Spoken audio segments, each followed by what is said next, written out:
Welcome back, Buccaneers fans, to another episode of Here the Cannons, presented by BucsGameday.com. My name is Caleb Skinner, writer and reporter here at BucsGameday. You can follow me on X at CHSNoel. Along with me, as always, is our lead editor over at BucsGameday.com, River Wells, at River H. Wells on X. How are you doing tonight, Riv? Doing good. How are you? Doing well, doing well. Unfortunately, two losses here for the Tampa Bay Buccaneers, back-to-back coming off the bye week. Dealing with a little bit of blues. We've already got some comments in here, by the way. Shout out Marcel, already in here throwing out some comments. So if you guys are watching, be sure to throw in any comments, any questions that you want for us, Marcel. We will get to your question here later on, as it is one of our topics that we will discuss here tonight. But we will talk a number of things, some quick hitters right off the bat, Bills Bucs recap, get into a little bit of the injury updates that are going on with the Buccaneers, with the injury report still yet to drop since the guys. We actually just got it. Just got it. We just got it. Yeah. So they are on the West Coast there in LA right now.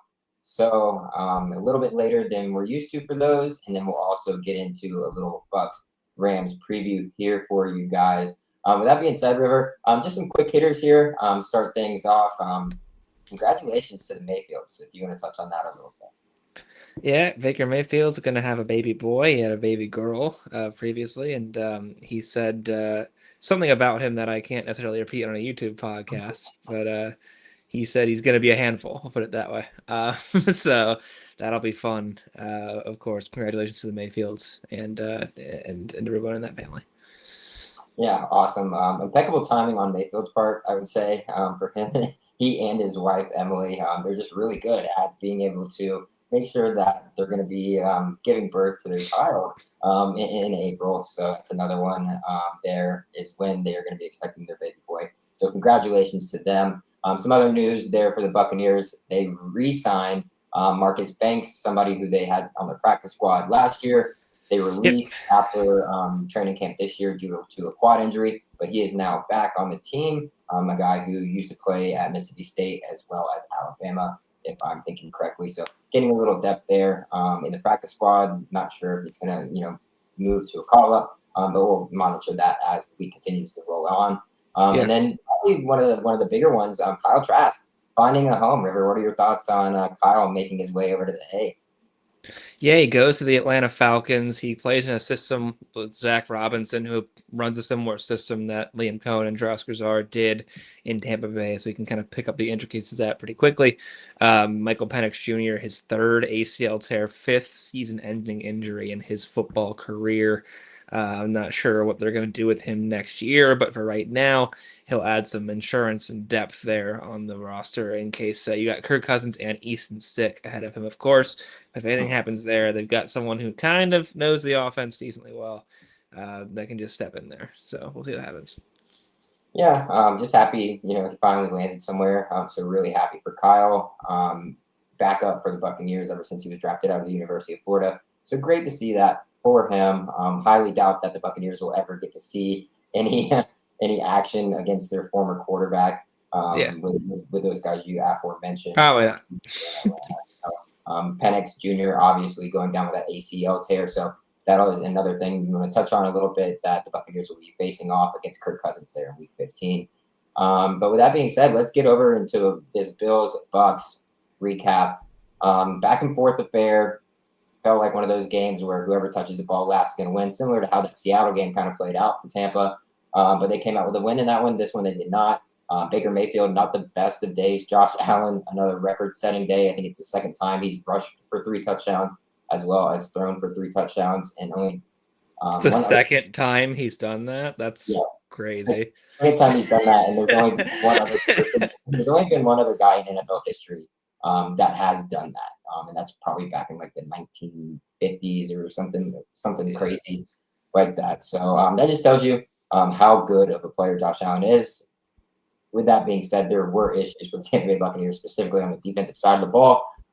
So let's go ahead and get into talking about this because there were some positives to take from it, a la Sean Tucker. And his 3 touchdowns, 1 in the air, 2 on the ground, releasing. Call him Paul Revere, releasing him a little, pleased action there. But some people had some concerns with, his social media post about that when the team lost. I don't know. Oh, come on, guys. Some Let people highlights there. have fun. Let people have fun. Sean Tucker is far from the reason the Tampa Bay Buccaneers lost that game. I think he can be pleased with performance, and no one else can be. No, really, the defense is giving up explosive plays at a weird rate the last two games. I think it's been 8 the last two games. That's uncharacteristic of a Todd Bowles defense. In fact, 44 points is the most a Todd Bowles defense has ever given up. So that's not particularly a good trend. And obviously, Also, the they've got a first rough time that the schedule. Buccaneers have given up over 40 points since 2019. Yeah, so obviously there's a lot of injuries in this Bucs team, and they're playing a really tough stretch. We knew that coming in, right? I mean, both of us predicted the Bills would win this game. That's fine. Um, there are some worrying trends I think that come with that sort of thing, and being able to not give up so many explosives was a thing that they were really good at the first part of the year, and then now the bottom's kind of fallen out in that last 2 weeks. First, Travion Henderson in New England, and a lot of explosive passing plays and breakdowns. No pressure on Josh Allen. Linebackers drifting and DBs drifting, as Todd Bowles said. So I don't know what the path is necessarily to fix that, but whatever they're doing in the beginning of the year when that wasn't happening, just do that again, I suppose. They were more disciplined. They played better football at the first part. This team has a really hard time playing complementary football, which means the offense and defense are playing good at the same time.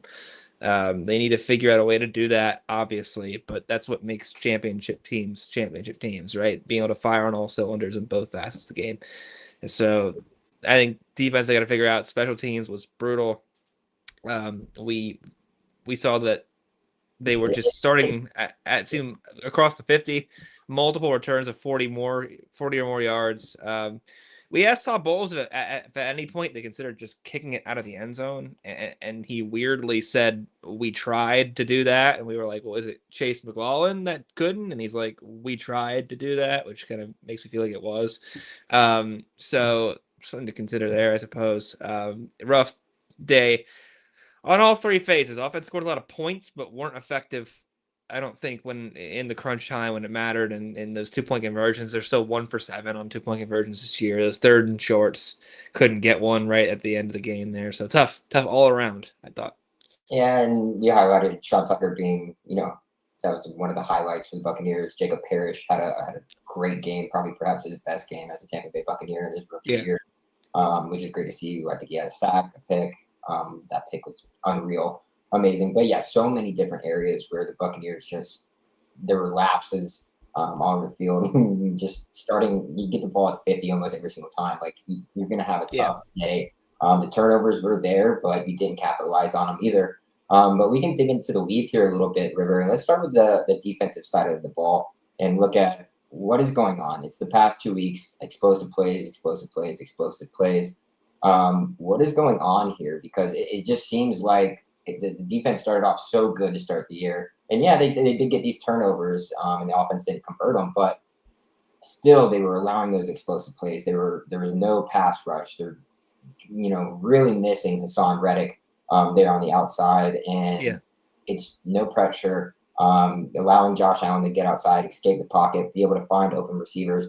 You're letting a guy like Shaver just have a career day in the secondary, and it's just really tough to look at and be like, man, Jamel Dean goes down with a hip injury, which we'll touch on later as well. But what is going on with this Todd Bowles defense? Because it seems like it's taken a 180 after the bye week.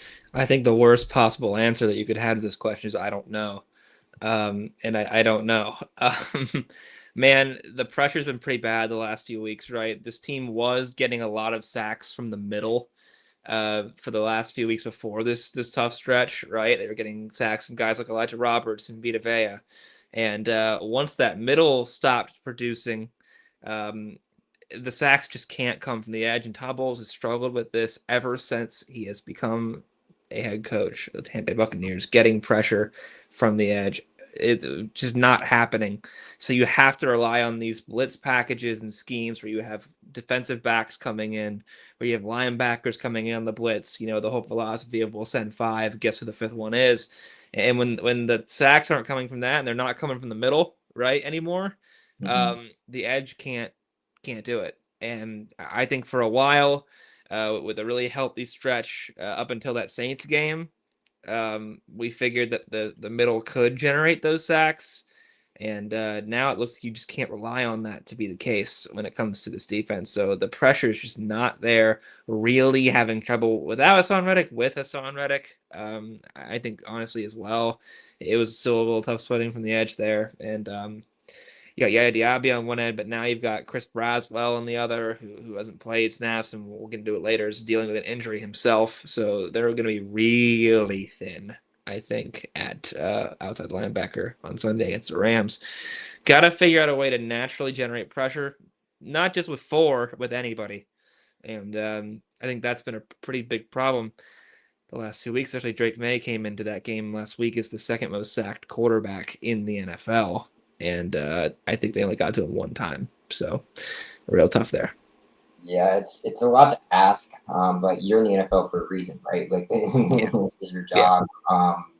Braswell being a boot, not ideal now. So you could be down yet another pass rusher, especially when with the unknown surrounding us on Reddick. It's just I don't know where you're supposed to get it from. The team decided not to make a move at the trade deadline. So now you really have to look to the offseason on, hey, how are we going to improve this pass rush? It's almost at the point where you've got to have an elite level guy, out there like a Shaq or a JPP type of player for the Tampa Bay Buccaneers defense to be successful under Todd Bowles. Like it's been hit or miss. Like it's been good at times, but it's also been bad at times, and you got to be able to adjust on the fly. I guess I don't really know. What bothers me the most is that it's looked worse after the bye, right? Like that is a time for you to be able to adjust these things, to be able to figure out, hey, what's working, what's not, and then be able to have some stuff in your back pocket if teams start to figure out what you're doing on the defensive side of the ball. Right. It doesn't seem like that's the case right now. Again, two AFC teams that were able to exploit your defense. Maybe that's the game plan. Hey, let's not show our full arsenal of what we're going to be able to bring here in the second half of the season until these games really start to matter for us. Because now you've got the LA Rams coming up, who is a really good offense, and we're going to get into that here a little bit as well. But with that being said, we're talking about Todd Bowles and the defensive side of the ball, River. There's been a lot of talk about Todd Bowles, a lot of talk about decision making. Not so much this year, a lot in the past 2-3 years or so, and it reared its ugly head again on Sunday against the Buffalo Bills, specifically when it came to a fourth down call late in the game, which I will go ahead and bring up here on that fourth down, 7:26 left, 4th and 2 at the Tampa Bay 39. So they're on their own side of the ball. Probability recommendation says 2.9% to go for it. I think I remember Todd Bowles saying that, if it was 4th and 1 instead of 4th and 2, they would have gone for it. I don't know how much a yard really makes in this situation when Sean Tucker's averaging nearly 6 yards per carry on the day. And obviously you can see that decision right there to punt. What are your thoughts on this? And is this something that's to be done with Todd Bowles and this was his call, or is this, the decision maker in the sky that, he hired this offseason to help with these decisions, or was it just like hey, like we think our defense can get a stop, but it hasn't all day, so why would you put your laurels on that? Yeah, I believe now. I hope I'm pronouncing this correctly. I think it's Zach Beastline. It might be Beistline. I think it's Beastline. Who the Bucs ended up hiring there this offseason to be a game manager sort of guy for Todd Bowles with timeouts, decision making. A lot of this is opinion, as you know, and there's some math behind it, as you can see. And I tend to really trust the analytics on stuff like this. People mention that the Buffalo Bills, their offense was firing. Why would you give it back to them? I honestly, it wouldn't have mattered to me, regardless of what their offense was doing. You're averaging almost 5.5 yards per carry at this point in the game. You are down here. You need 5 points to tie, and then 7 would go ahead by 2. I think the interesting thing really for me is that they threw on 3rd and 2, right? Ends up being an incompletion, but I think philosophically, I would probably run on 3rd down with the intention of going for it on 4th down, right? Mm-hmm. And even if you don't get 2 yards. If you get 1, then you're still lining yourself up for a really, short to go situation. Right. Um, at that point in the game, 7 minutes left. Bills have been firing. Defense hasn't been great. If you hold the ball in your hands, I really think they should have gone for it there. And I think the Bucs have been really good about this specific thing this year. I think this is kind of a rare misstep from Todd Bowles and that coaching staff. So definitely think they should have gone for it. The Bills ended up taking the ball and taking off over 4 minutes of clock before scoring near the 2-minute warning. So obviously hindsight is 2020. That was a bad decision, but I think they probably should have gone for it there for sure. I'm sorry. I'm pretty aggressive when it comes to fourth downs. I have a Dan Campbell mentality on fourth down. I honestly think if you're within 2, if you can't trust your offense to get 2 yards, then what are you doing here? Basically. So I'm always going to say go on those situations. So I think in that situation particularly, I really would have enjoyed it.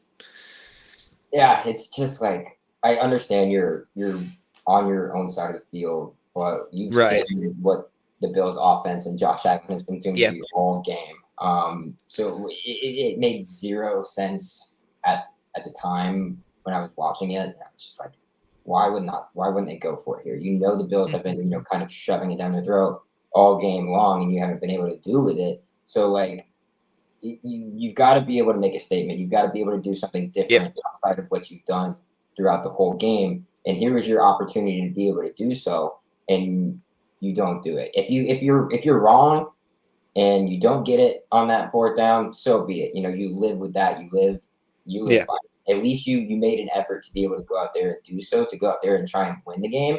And I think that's a lot of the problems that the fans are having with the decision of him not being able to go for it, which is the same thing that we've dealt with in the past, right? Oh, we're playing it safe. Yeah. We're playing it safe. We're going to rely on our defense. And every single time, it seems as if the defense folds in those situations, which once again, who does that fall on? It falls on the shoulders of head coach Todd Bowles. It does. That defense. And you know what? If you give the ball over to the Bills at your own 39-yard line and they're in striking distance, so be it. Maybe bend don't break. Yeah, what are you gonna do? Lose? And you only give up 3 points maybe in that scenario instead of letting them drive down the field. And maybe even if they do score there, you have a little bit more extra time on your hands to be able to potentially make a comeback that you were trying to do at the end anyways before you turn the ball over.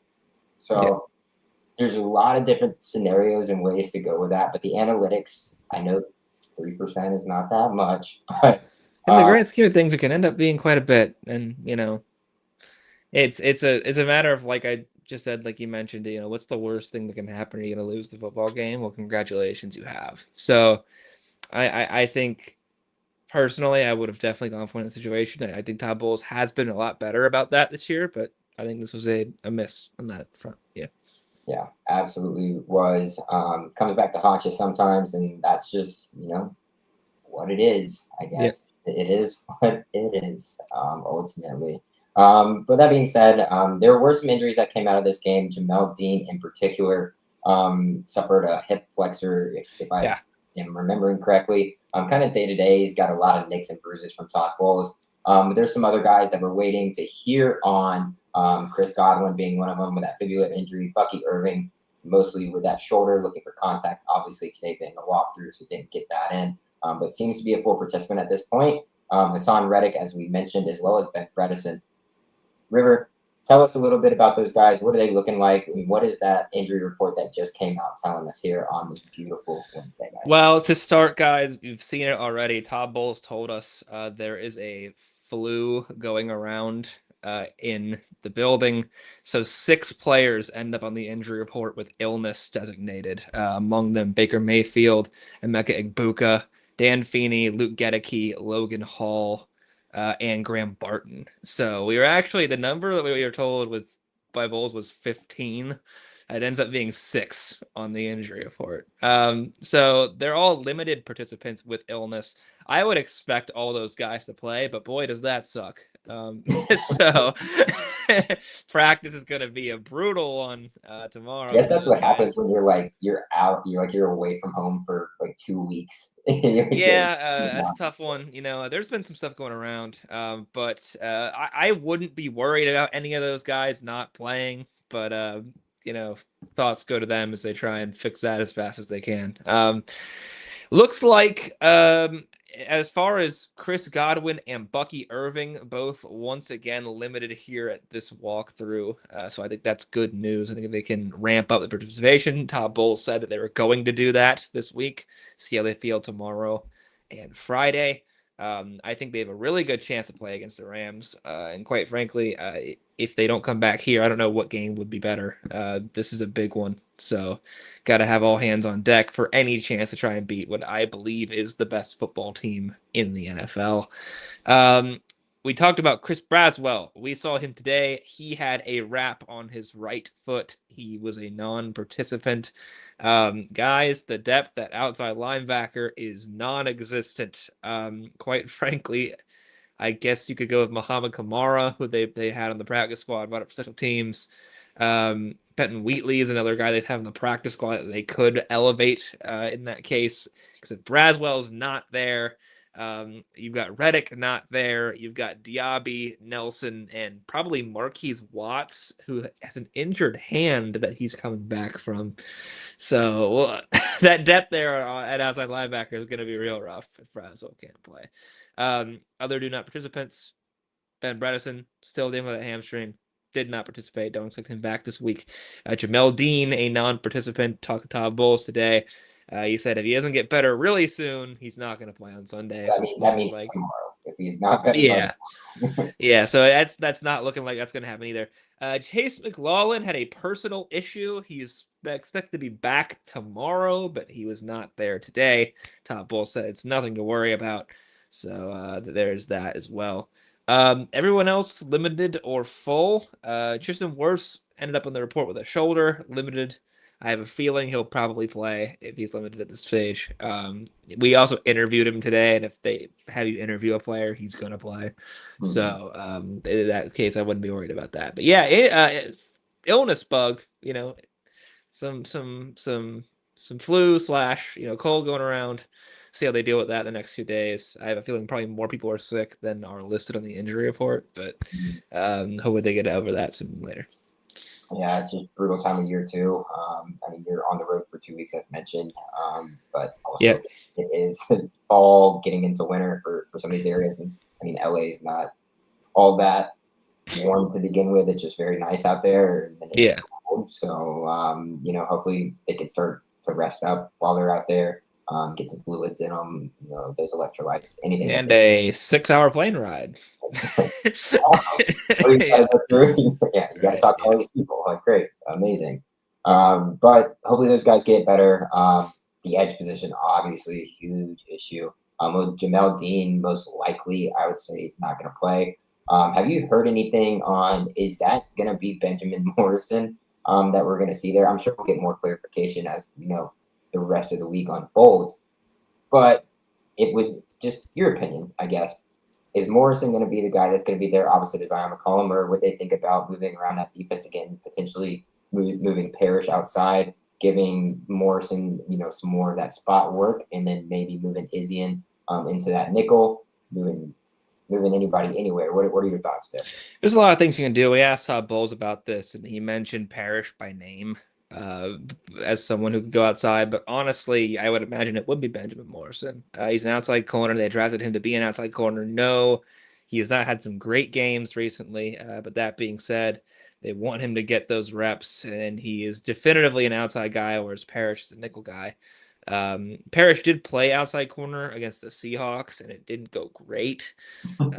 So that's something to keep in mind as well. So I imagine it will be Benjamin Morrison. But we have a question here I'd like to address. Marcel asks, are Bucs only team with issues? The Rams actually have had a wave of injuries hit them today. In fact, right tackle Rob Havenstein, tight end Tyler Higbee, and safety Quentin Lake all went on IR for the Rams today. So they are dealing with a little bit before this Sunday night football game themselves, actually. Yeah, at least it's not as bad as what Washington is dealing with. I can't even imagine what this team would be at if they were doing. They'd probably be at 3-8 or 3-7 where the Commanders are right now if they were dealing with as bad of injuries as they are dealing with. So fortunately with the Bucs, hopefully they're likely to get some of these guys back sooner rather than later. Mike Evans was seen out at the Orlando Magic game, no sling, looked good. He threw a football. And He threw a football. Threw a football. It wasn't very far, but he threw a football to a fan in the stands from his courtside seats. So I would imagine that Mike is probably well on his way back sooner rather than later. Mike loves to be back. Mike just wants to be on the field. I mean, of course. He's always rushed his hamstring injuries because he just wants to be back out there. Right. So Mike should be back soon. We'll keep an eye on Bucky. Keep an eye on Godwin as well. A lot of people have said, week 12, look at this as a return for those two guys. Not necessarily a given at this point. So we'll continue to monitor that as the rest of this week unfolds. We can still finish the season 12-5 from Justin Gibson. Still a possibility, definitely. I mean, you look at the rest of the season, how it unfolds. We'll be able to get into that here a little bit after we touch on the Rams. So Marcel will also get to your question on Saturday when we talk about this upcoming matchup. Sunday Night Football, 8:20 game, prime time, standalone Buccaneers versus the Los Angeles Rams, Week 12, who many are placing as their number one team in the NFL right now. They are on a heater. They look unstoppable. Defense is playing extremely well. Offense is firing on all cylinders, even with Puka Nacua kind of taking the backseat to Devontae Adams right now. So let's kind of dig into this, River. We're looking at what the Rams are doing on offense, right? This is going to be going up against the Buccaneers defense. Obviously, it all starts with Stafford, and it goes from there. I mean, he is a quarterback that's been around for a long time, and he's done it at a high level for that amount of time, no matter what team he's been on, whether it's before here in LA for them. Looking at their offensive ranks, total offense pretty solid at 8th overall. Passing offense is at 6th overall, so that's really where they are going to excel because they do have those guys and Puka Nacua and Devontae Adams along with Stafford being able to. Rushing, not necessarily as strong there as they're 18th in the country, but they also score very well. The 6th ranked scoring offense in the country at 27.2 points per game. And then in the red zone, pretty solid as well, scoring a touchdown on a 64.4% clip after last week. Third down. You might be able to get them on third down because they're very average, tied for 17th in the league with Washington Commanders, only converting at a 38.7% clip. But one of the big things here, Sean McVay has been running 13 personnel. So if you want to get into what Sean has done to be able to kind of make his offense more unique than it already is, please go ahead and start, River, and let us know what you think the Buccaneers must do in order to be able to stop Sean McVay, Matthew Stafford, Devontae Adams, and Puka Nacua. Do not mind if I do. I would love to tell you about 13 personnel. So for those at home, personnel rankings in football are denoted by how many running backs and how many tight ends are in the field. It's blank personnel. In this case, 11 is the most common in today's NFL, which is 1 tight end and 1 running back, but 13 means that there's 1 running back and 3 tight ends. This is not very common, but it has allowed the Rams to essentially dictate exactly what defense they see on the field, right? These tight ends can be different types of tight ends. They can be big tight ends and blocking guys, and they can also be hybrid type tight ends. And what you end up having to do is you have to play in what's called base defense, meaning that you have a certain amount of linebackers and defensive backs. Nickel is the most common probably in today's NFL, which is that 5th nickel 5 defensive back you put on. Bucs fans, you'll know that Jacob Parrish usually plays that role here in Tampa Bay. But I think your backup, or not a backup, but your rotational linebacker is probably worse than your nickel corner because in that case, the nickel corner has been so important in today's game. So what Sean McVay ends up doing is he forces you to add an extra linebacker on the defense instead of having your nickel back into cover because he's usually too small to deal with his tight ends. It's a really good running formation, and the Rams do all right with that, but you can pass into it as well. And with that one receiver you're seeing here, be it Devontae Adams or Puka Nacua, you can basically control what matchup he has based on the way that you've aligned this 13 personnel. It's pretty dangerous. It's a lot of fun. I love that Sean McVay's experimenting, tinkering. He's always doing stuff like this. The interesting thing is that it targets your linebackers, right? There's no more nickel back on in this formation. Instead, you end up using a linebacker. Tampa Bay's linebackers have not been very good this year. So that would make it, that would make I Servatier think you Dennis, could play Levante David.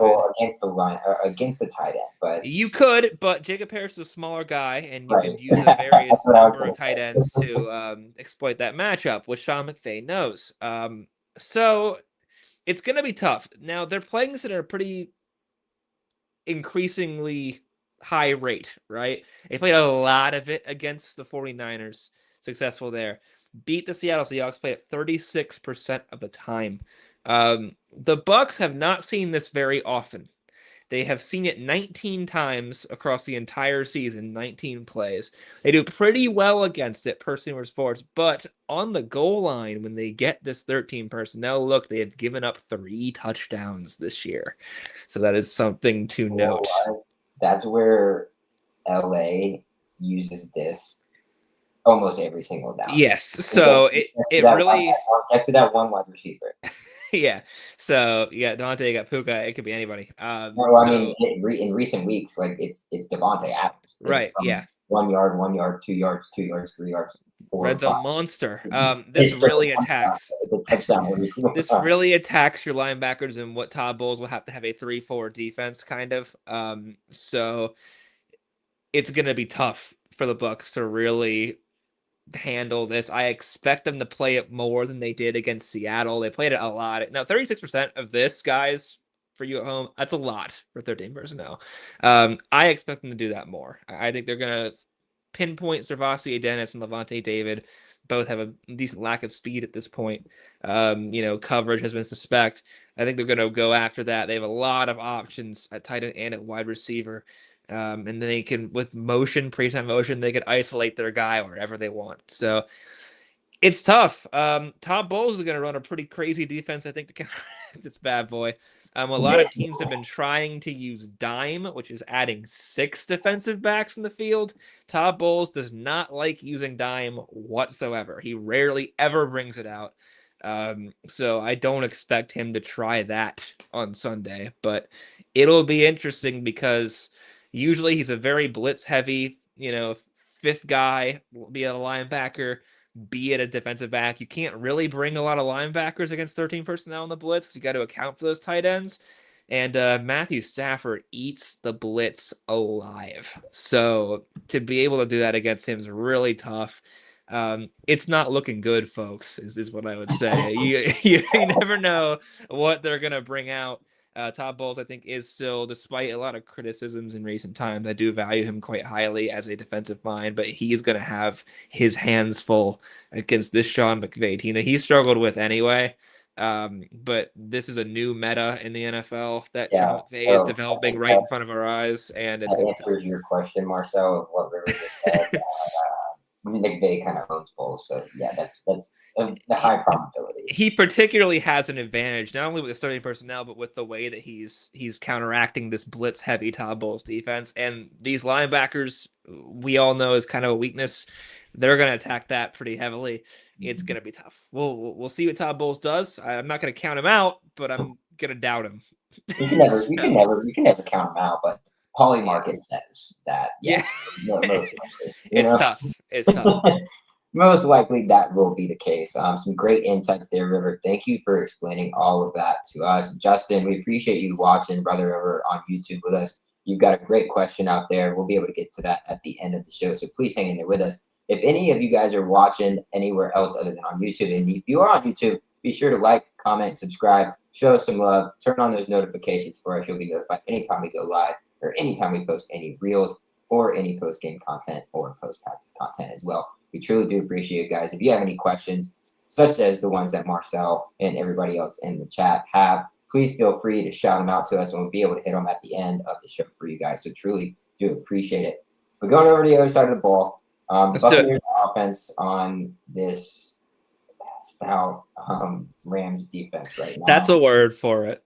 Yeah, there's no other way to put it. It's just really, really good. And the Bucs offense kind of up and down. You see flashes, and then all of a sudden it's in the mud. So you really don't know what you're going to get out of the Bucs offense. Maybe with Baker Mayfield having another baby, he's going to have to be rejuvenated. We'll kind of see how that unfolds. But looking at this Rams defense, very solid, led with guys like Jared Verse, Yeah. Byron Young. You look at Braden Fisk in the middle as well for them. Where it all starts for that defense is along the defensive line and how much pressure they are able to bring, and it's Yeah. very, very effective. So you look at their total defense, kind of middle of the pack there at 13th. Their passing defense is kind of where they're susceptible. This is where you are going to want to attack the Rams if you do attack them, because your running game is probably not really going to get going. They have the 21st ranked defense when it comes to passing in the league. Rushing defense, they're better here, 11th ranked overall. But here is where it really becomes a problem. The Rams are the number 2 scoring defense in the league, only allowing 17.2 points Oh yeah. on average, and they have only allowed a total of 17 touchdowns through 11 weeks at this point. As far as red zone percentage, they're number 2 in the league at 43.75. So they bend and then they do not shatter whatsoever. Really tough trying to get it in there. And the Buccaneers offense and red zone short goal to go situations has not been amazing. So Josh Gazard, let's see what he's got there. And then just right end of this, and then I'll let you expand on this. River, third down. Sure. Also, they're really good on third down. The Yeah. third team in the country, only allowing first downs at a 34.6% rate. So if you're gonna beat them, you got to beat them over the top.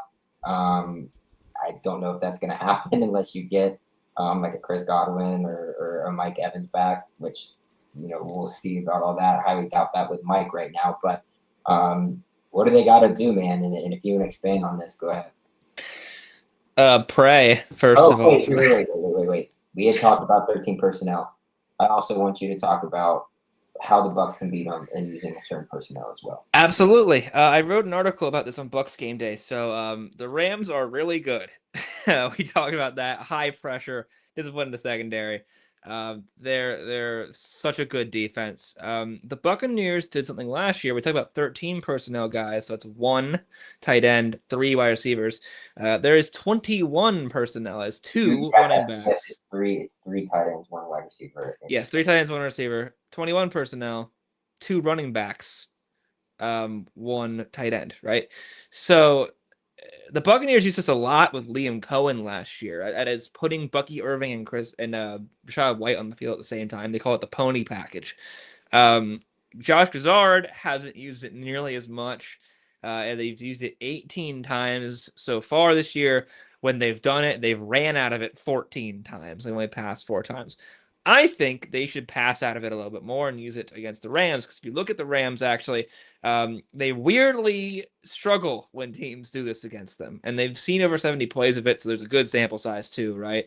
They have a 27.03 success rate, and that success rate is how many yards you need to get a first down from first, second, third, and fourth. Basically how well you are as an offense staying on the field. The Rams defense struggles to keep teams off the field when they do this. They also allow 16 first downs and 9.38 yards per play on average when teams pass out of 21 personnel. So Josh Gazard was there when Liam Cohen did this in Tampa Bay last year. I think he could use to maybe try it again against the Rams and maybe pass out of it. And if you've got Bucky Irving back on Sunday and you've got Rachaad White, those are both 2 guys who can really catch out the backfield, leave them guessing, really good in space. This appears to be a fairly niche thing that the Rams kind of struggle with, but if you want to move the ball on them, this might be a way to do that. With Sean Tucker, it would still work pretty well as well. He's very explosive. But I would recommend they try and go back to those roots from last year. Liam Cohen still does it a lot in Jacksonville to success. So I think that would be a pathway that maybe you could exploit this Rams defense, because guys, like I mentioned, for the offensive part or the defensive part, there's not a lot that you can really pinpoint against the Rams defense that ends up being, really, really a weakness. So this is just something that I noticed while looking through my stats, and I think maybe that's going to be crucial. Otherwise, like we mentioned, Caleb, red zone, they're tough. 1 for 7 on 2-point conversions, but also just not great on those short to go situations. They got to improve on that by Sunday against this Rams team, because they're not going to give you an inch, and the Bucs have had trouble getting an inch themselves. So they're going to have to be much better in those short game situations. Yeah, absolutely. A tough defense to go up against. Everybody's going to have to be on their P's and Q's. You're going to need more out of guys like Ted Johnson, Sterling Shepard. There were a couple drops last game that happened that There were. especially when everybody's going to be doubling them back at Luka. So you have to be creative in what you're being able to do. Getting a guy like Bucky Irving back will allow that to happen, but I wouldn't expect the offense to be much improved this week. Guys, this is gonna be a tough one. This is gonna be. I hope I'm wrong. I would love to be surprised. I think they'll get embarrassed, kind of similarly to how they did against the Detroit Lions this year. I expect a similar sort of vibe, but it's any given Sunday. You never know, and the Bucs do need this win after losing 3 of their last 4, so they will be highly motivated going into SoFi Stadium. They are traveling across the country, play the best team in football, who happens to match up really well with all of their intrinsic weaknesses. Probably not going to be great. Yeah, it's going to be a tough one. The hope is that the Buccaneers come out there and are able to shock some people and pull off a W. Yep. Great. Last year in SoFi, they played the Chargers, had a big W. Maybe they can do the same thing this year in this SoFi against the Rams. Fingers crossed, man. Fingers crossed. A couple questions in here before we log off. We're going to try and quick hit these guys for you. Justin Gibson, what inside scope on Chris Godwin returning this year? Todd Bowles press conference. He doesn't really say much. Todd Bowles never says anything about injuries in his press conferences. He did mention today that both Bucky Irving and Chris Godwin are ramping up, was the term he used. He said Thursday and Friday will be crucial to see how they could go on Sunday. At this point, I don't know for sure, guys. I don't have any inside information at this point, but what I would say is this is a pretty important game coming up. It's an NFC game, would be huge for seeding, and you're on a big slide after the bye week. If there any chance that they can go, I have a feeling they will. So we'll see what their status is, limited or full, tomorrow.